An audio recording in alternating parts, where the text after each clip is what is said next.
মায়ের হেসেলে আপনাদের স্বাগত। আজকে দেখাবো গার্লিক চিকেন।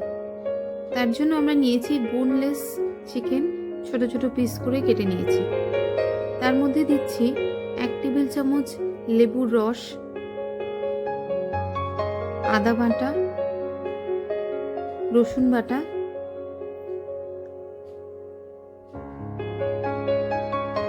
লবণ, গোলমরিচ গুঁড়ো ও কাশ্মীরি লঙ্কা ভালো করে মাখিয়ে নেব। 10-15 মিনিট ঢাকা দিয়ে রেখে দেব। এরপর 3 টেবিল চামচ মতো সাদা তেল দিয়ে চিকেনগুলো দিয়ে ওলট পালট করে ভেজে নেব লো ফ্লেমে।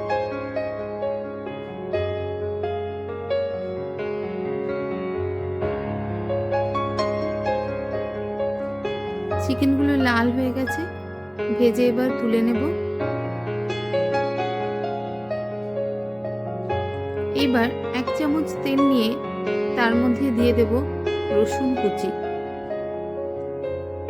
রসুন কুচিগুলো একটু লাল করে ভেজে নেওয়ার পর তার মধ্যে দেব কাঁচা লঙ্কা কুচি, দিচ্ছি সামান্য লবণ। ভালো করে ভেজে নিতে হবে।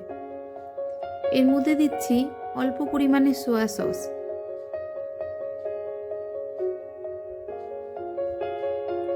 ও টমেটো সস।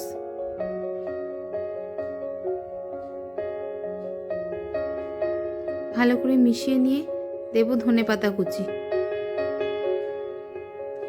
ধনেপাতা কুচি নেড়ে নিয়ে তারপরে ভাজা চিকেনগুলো এর মধ্যে দিয়ে দেব। দিচ্ছি 1 চামচ গোলমরিচ গুঁড়ো। মশলার সঙ্গে চিকেনগুলো ভালো করে মিলে গেলেই রেডি আমাদের গার্লিক চিকেন। এবার গ্যাস বন্ধ করে গরম গরম পরিবেশন করব গার্লিক চিকেন। ধন্যবাদ।